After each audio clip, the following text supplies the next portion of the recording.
My name is Patrick J. McGinnis, and I coined the term FOMO. That's short for fear of missing out, and it's why some people end up following the crowd. But we're not like them. We're part of a new species that isn't afraid to do things differently. I call us FOMO Sapiens. And this is the show where you'll meet people like us, phenomenal FOMO Sapiens, to learn how they find the courage and the ideas to live exceptional lives. FOMO. FOMO. Hey everybody, welcome back to FOMO Sapiens, the show for people who don't just follow the crowd, but instead take their own path to success in business and in life. I'm your host, Patrick J. McGinnis, venture capitalist by day, author and podcaster by night, and FOMO Sapiens 24/7.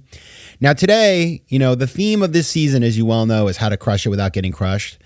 And so part of doing that is building businesses that give that to other people, right? So if you're a grinder, and you build a company where you're grinding and everybody's grinding and, it's just a total sort of like a sweatshop, which obviously working in a real sweatshop is even worse. But I'm telling you, when you work at one of these places that just grinds you down, it is emotionally and physically a disaster and people crash. So you don't want to do that. You don't want to, why would you want to build a business like that? And so my guests today, we're going to talk about, first of all, their journey, because they're the founders of an incredible company called theSkimm, which is this new media company that is focused on millennial women, but lots of people read it. I've been tracking them for years, and they have built a really incredible business. We're going to talk about their emphasis on creating policies that are humane. So some good ideas there. Now, my guests are Carly Zakin and Danielle Weisberg, who are the co-founders and co-CEOs of theSkimm. Now, if you haven't heard of theSkimm, it's a digital media company dedicated to succinctly giving women the information they need to make confident decisions and helping them to live smarter. The former news producers disrupted the media landscape a decade ago with the launch of theSkimm, and they've built a brand that continues to be a trusted source for a community of millions. Now, their first book, How to Skim Your Life, was released in 2019 and debuted at #1 on the New York Times bestseller list. Impressive. Carly and Danielle have been featured on a number of prominent lists, including Forbes 30 Under 30 in Media, Vanity Fair's The Next Establishment, Fortune's 40 Under 40, Variety's Power of Women, and Adweek's Young Influentials. And they've gotten lots of awards, including the Goldman Sachs Builders and Innovators Summit, where they were among the 100 most intriguing entrepreneurs. And Carly is a Henry Crown Fellow at the Aspen Institute. So they're just very impressive. And what I love about these two, so I had heard about them, but I didn't know them. And what I love about them is we got on this Zoom. It's not a Zoom, but it's a video recording thing. It's called Squadcast, actually. And they're so fun. They're super fun. You'll see. They have just great personality. They have what we like to call Riz. And so I just loved the convo with them. And it made me feel just like I get why they're successful. Some of those people, you meet them and you're just like, okay, now I get it. This is why they're successful, because they've got it all. They have it all. They're smart. They're cool. They're funny. They're down to earth. They're just great people. Okay, so that is what we're going to talk about. Share this episode, please. That's my small ask this week. Share it with somebody who would enjoy it. Ask them to subscribe to the show.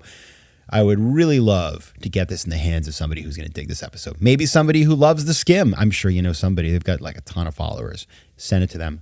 And if you are listening, if this was sent to you by your friend or loved one, please check out some more episodes. You're going to love it. All right. And now on to the interview. As you know, I like to start every interview with the same question. And the question is this: what is a formative decision you've had to make to get to where you are today? And I started it with Danielle. Well, I would say the most impactful formative decision to get where we are today was the decision to quit our jobs when we were 25 and 26 years old. And in preparing for this podcast, we knew we were going to get asked that. And I think, what surprises people is 11 years into running a company that we started, thinking about that moment of quitting our jobs still makes me want to throw up.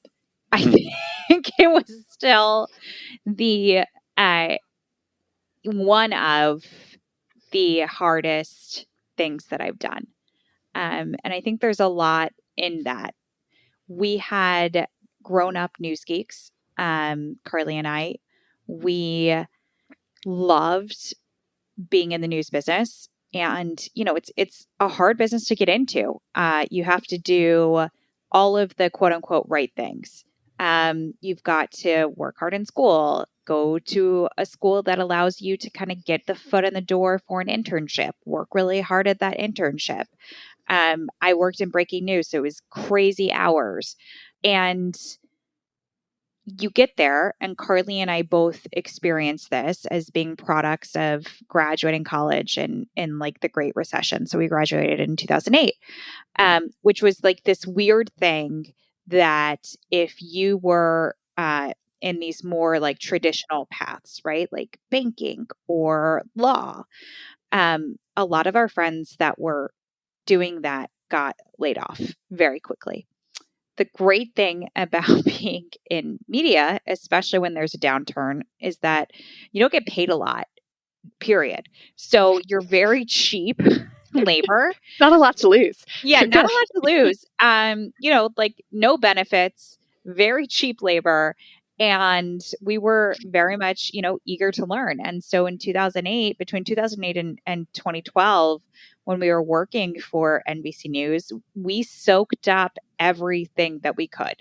And what happened was we got to go really far, really fast in terms of exposure, in terms of experiences, in terms of building a network. And that was fantastic.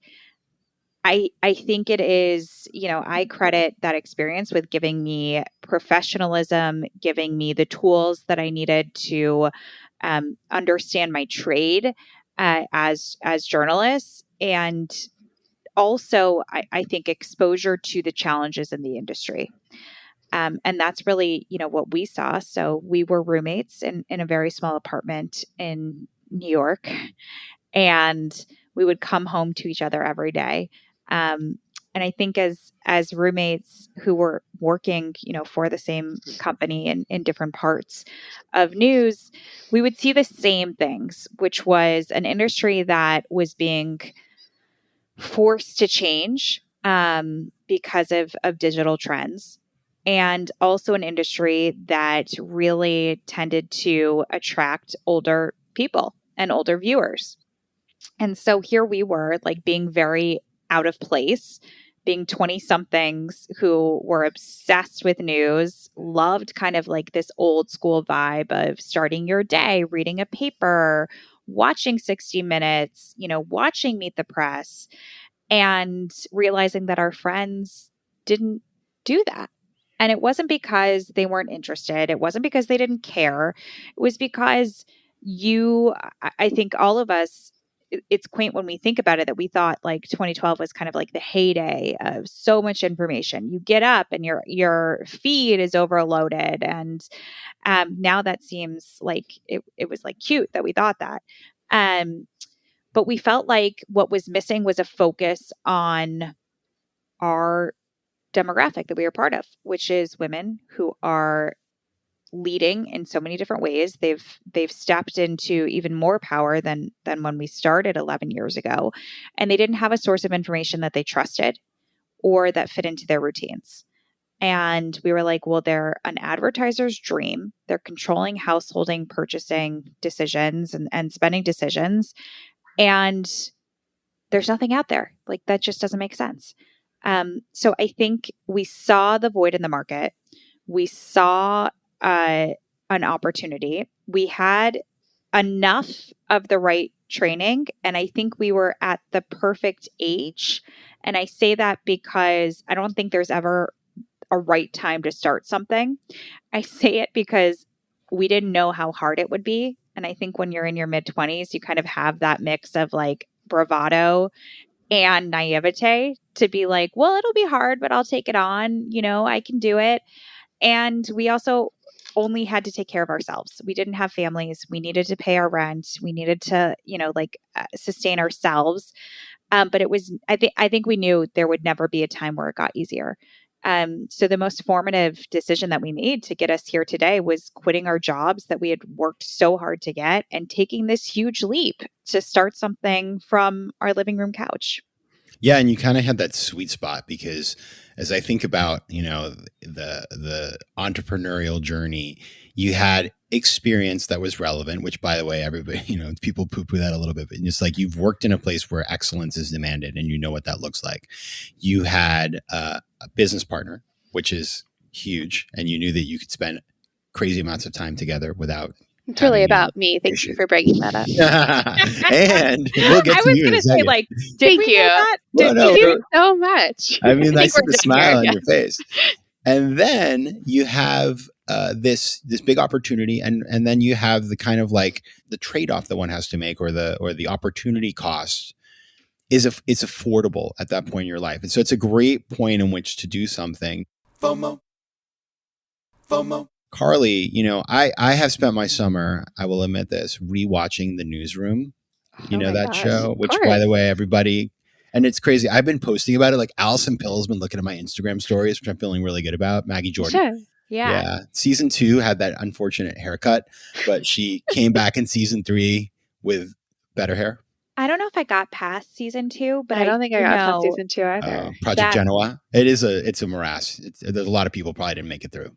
But when they were doing research for it before the show, they were actually following people that we worked with. Well, I believe it because, to your point, the show totally is. It's the hero of the show are the older people who are both white, whose world vision is being imposed upon, and which, by the way, like that's the way the news was. You see this opportunity, you come in with a whole different voice. You're addressing women, millennial women.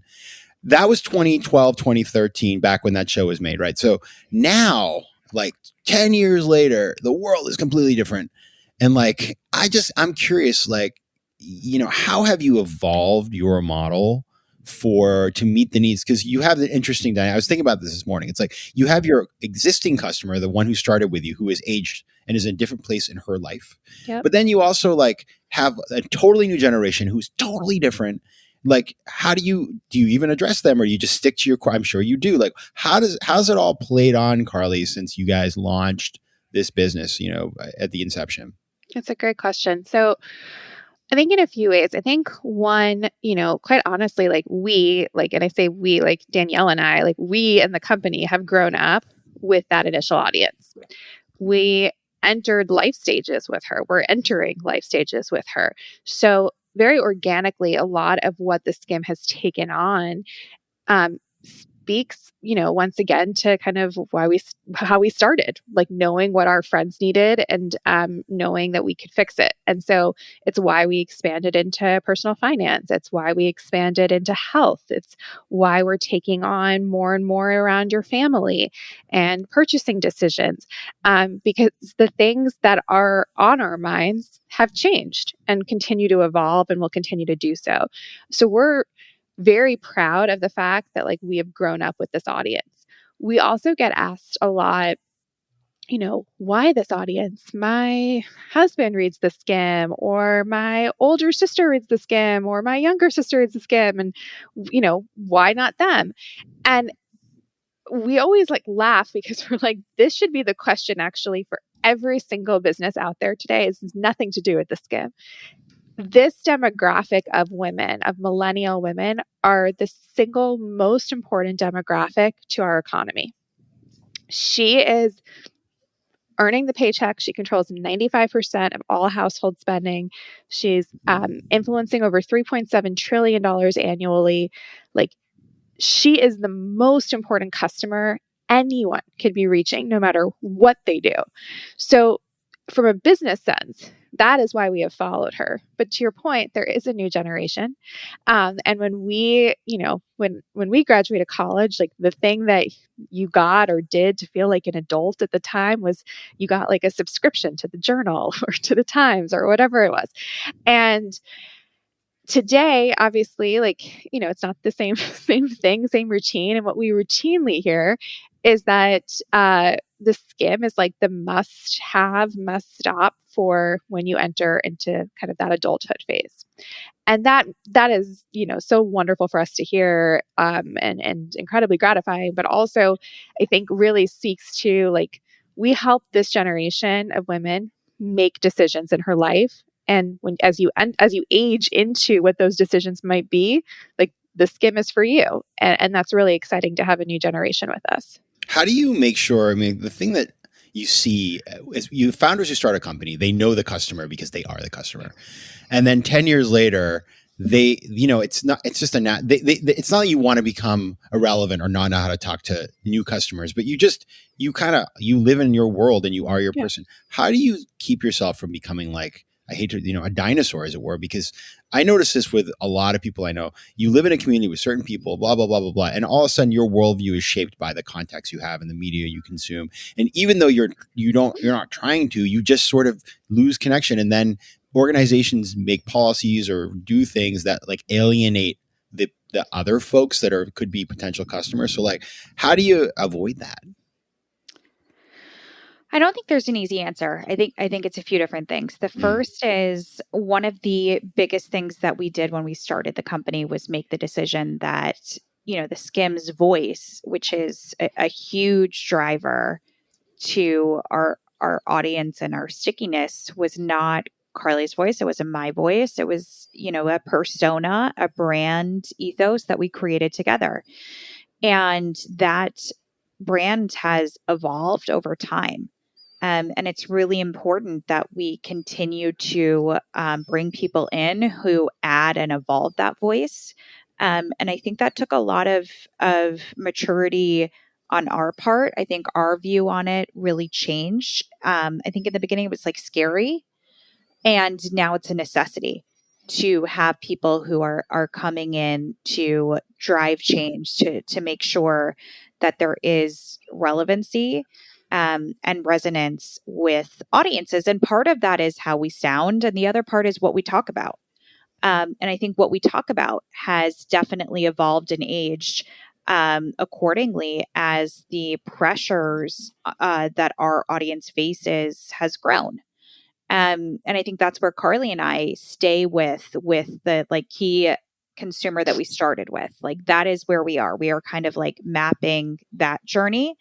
But the voice needs to make sure that we're reaching a wider part of our addressable target audience. The other thing I would say is, it was funny. One of our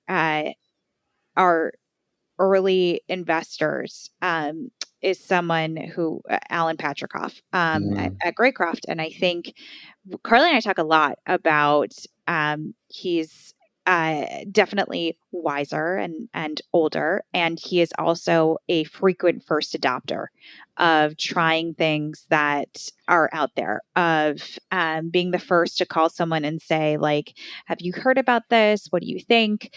And Carly and I often talk about how important that is, where when we feel ourselves like being stuck or like rolling our eyes at something and being like, can you believe there's another platform out there?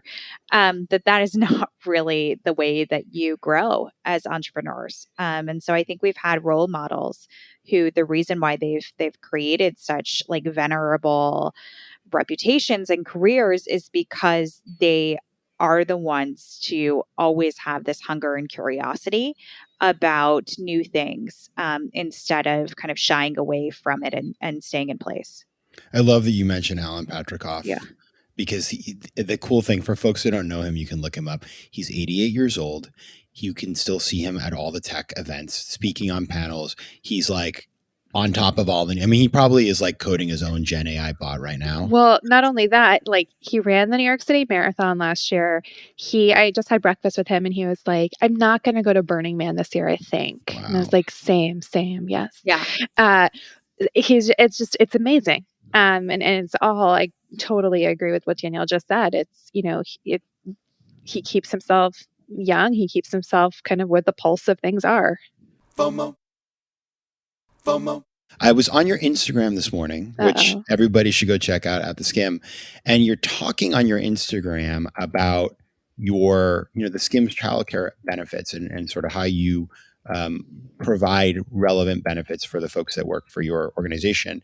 And I have to imagine, based on my research, that it has some relation to a new campaign that you're running, which is called Show Us Your Childcare. And so, Carly, talk about that campaign and what you are, what are you driving at with that, and how theSkimm is living up to the campaign itself? Well, you imagined correctly. So So smart. you're so smart. You should have a podcast. Oh. So we do have a campaign called Show Us Your Childcare, and we're doing that in partnership with Moms First. But Show Us Your Childcare actually is kind of our second campaign of awareness that we actually started with Show Us Your Leave, which was really around, again, when we talk about growing with our audience and seeing where she is and meeting her where she is. Show Us Your Leave was actually born out of the fact that our audience was having kids, and both political parties and Washington has simply just failed our country in providing the support needed for families in the workplace. And so, very organically, when the Build Back Better bill, can't say that, Build Back Better bill, basically was going to, once again, not really provide this country with what women in particular need. We posted organically, Show Us Your Leave, show us what it looks like. We were overwhelmed by pictures and stories that honestly, I can't do them justice to even try to explain, but really the reality and the state of what the lack of paid family childcare looks like in this country. And it was everything from NICU nurses going back to work 10 days after giving birth themselves, to literally women in labor on a hooked up to a contraction monitor, but trying to get emails in by midnight so that they'll qualify for leave. So just these horrific stories that we then were like, okay, we can't just kind of wallow in the depressing facts of this. How do we turn this into action? And so we created Show Us Your Leave to actually be a database where we invited companies to say, here's our leave policy very transparently. And that all lives on our website at theskimm.com/show-us-your-leave. Over 600 companies, all of whom you have heard of, now publicize what their benefits look like, and in many cases change them. So this then evolved into, okay, you have the child, you bring that child home, however you started your family, but then you're going to go back to work. And what does your childcare support look like? And we know that this country, again, has failed families in providing childcare support. And I'll go back to what is the most important demographic to this economy. It is this generation of women.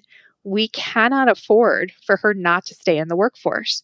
We cannot afford to have a declining birth rate, which we're starting to, because she is trying to make a choice. And so Show Us Your Childcare took the same ethos of how do we create a database and the tools for companies to share what their childcare policies are, and for employees to say, here's the tools I need to actually have the conversation with my boss to rally for childcare. So what are your policies, by the way? I mean, let's put it out there. So we have a few. And I think, one is that we constantly are evolving our policies. We've evolved them a lot through these campaigns by learning what other people are doing. So, I think there's a few ways that we've really worked to support our employees. In particular, we got rid of maternity leave versus paternity leave. It's paid family leave. It's 18 weeks, no matter whether you're the quote unquote primary parent caregiver or not. We don't use that terminology anymore. We have unlimited vacation days at theSkimm. We've evolved a lot of our healthcare benefits to ensure that we have good coverage for all of these. And for childcare, we actually work with an amazing company called VV, which offers incredible childcare benefits and support. And it's just one of many ways that we really try to create a workplace that, our workplace is over 85% women who are in their childbearing years and have families. And it's how we've been able to grow with them. And so we say all of this because this is the reality of what the workforce today looks like. And when we talk about everybody has to go back to work 5 days a week, and we talk about, also then supporting women and women of color and diversified leadership, your policies have to match that. And this is an example of where we all need to band together to do so. And, talking to you today, end of August, we are a little over a month away from was really a very scary cliff that our country is facing that's not really getting talked about, which is that a third of the benefits that were offered to families during, as a result of the pandemic in terms of childcare support are about to expire. And we're not talking about this. And what that means is you're going to have families, predominantly women, who are going to have to make the choice of, well, how am I going to pay for childcare if maybe I'm going to have to stay home? And we cannot afford to have this as a country. Have you been able to look at, for example, we had a guest on the show, Ep11, who's a professor at MIT. I don't know if you've come across her work. No. She runs the Good Jobs Institute, and she's a operations professor. So she was actually my professor back in business school, and she's very hard. I was not a good student in that class. It's a lot of details, but anyway, what she has found is that there's this conventional wisdom that cutting costs and firing people and lower wages makes companies more profitable. But of course, when you look into it, if you offer people a better wage, they do better. There's less turnover. The company is more profitable. So there is this conventional thinking that is very pernicious, that somehow we have to not offer people basic things they need in their lives, and that somehow that's not the realm of business. But what I'm hearing here, and I'd love your thoughts on this, Danielle, is when you look at these policies, you're not just being nice. I mean, you're doing the right thing, and there is an element of serving your stakeholders that we should all acknowledge, but it's also sensible business policy, is it not? Yeah. So there's, we say a lot, Carly and I personally believe that everyone should have a desire to back women because we're all good people, and, all of the things that go into being an empathetic and caring society that wants to help each other. But I don't actually need people to believe that. That would be great if they just wanted to focus on how to build better businesses. It all comes back to the same thing. You know that women make excellent managers. They create more efficient businesses. They drive better results over the long term. And we also know at the same time that we need nice things like Social Security. We need nice things like having enough people in the workforce to be able to satisfy all the things that we want to need as a society. And to do that, you need to make sure that people can actually show up and come to work. And that is where childcare becomes a necessity. I also think that more and more as we talk about how to the role of, and when I say, as we talk about, I think in the political sphere, there's, so much division in every single way. And because of that, I don't think that it's worth talking about Republicans think this and Democrats think that. I think that's very quaint. Mm-hmm. But I do feel like there is a lot of discussion about the role of government. And that discussion can and will play out for a very long time. In the meantime, if we are not getting these policies through government, which again, you can debate, but whether or not that's the right decision, we're not getting them. So I think that there is then a default for the private sector to create it for ourselves, because we need things like family leave to get people in the workforce. We need things like affordable childcare to be able to sustain the type of workforce that we need. So again, it all goes back to as the society that I hope that we have one day. Of course, I want people to care and look at this as, a way to just support each other, but we don't actually need that. The economic argument stands alone. All right. You guys want to try something new with me today? Yeah. You've inspired me. I'm just sitting here and I'm like, oh, can I have them on I've been enjoying this so much. Yeah. And so you've inspired me to try something new, which may become regular, which is a little lightning round to end the interview. Oh, we love a lightning round. Yeah, I mean, I've never done this before. You should call it the Carly Danielle round. The Carly Danielle round? Yeah. The Skimm round? If I do the Skimm TM round, do I have to pay you royalties? That's the question. Yes. Okay, yeah. a lot. What if it's just one M? All right. So it's going to be 3 questions. The first will be an open-ended, but brevity is always appreciated. just because it's lightning round. So, lightning must be. Mhm. And it's the second, the second and the third are going to be a yes, no. Are we ready to go? Ready. All right. We'll start. Who wants to go first, actually? I'll go first. Okay. We'll do we'll do Carly and Danielle each one. Okay. Got it. Here we go. Ready. First question. Your most impactful advice on entrepreneurship. Oh, damn. I shouldn't have gone first. Sorry. I know it's hard. Be really, I mean, it sounds cliche, but be so comfortable and almost immune to the word no. The more immune you are to the word no, the better off you're going to be. All right. Danielle? It's similar. My mom would tell me all the time growing up, the worst thing someone can say is no. And like, that's really not that bad. And I think that is true. You're going to hear it. If you are at all going to be successful, you're going to hear the word no to the point where it loses meaning. Okay. Number 2, we jump in the space machine or the time machine. We're 5 years into the future. Yes, no question. Will Gen AI have radically disrupted your business model? Yes. Yes. Okay. And number 3, you are co-CEOs of your company. Do you think that this is a solution or an arrangement that most companies could successfully pull off? No. I love it. So good. All right. But I feel like there's a lot more I want to say on that one. You're going to have Okay. Well, do you want to unpack that? Because it is a spicy way to end the combo. Yeah. Because I don't want to give the wrong impression. No. I think the reason why we don't want to give the wrong impression is I think we are very, very focused on making sure that we are creating and adding to basically being visible as women who are executives and CEOs and founders, and also women who have had families. And I don't want being co-CEOs to look at as a solution on family leave, which I think we have heard, which I think is ridiculous and not sustainable. So I want to shoot that down.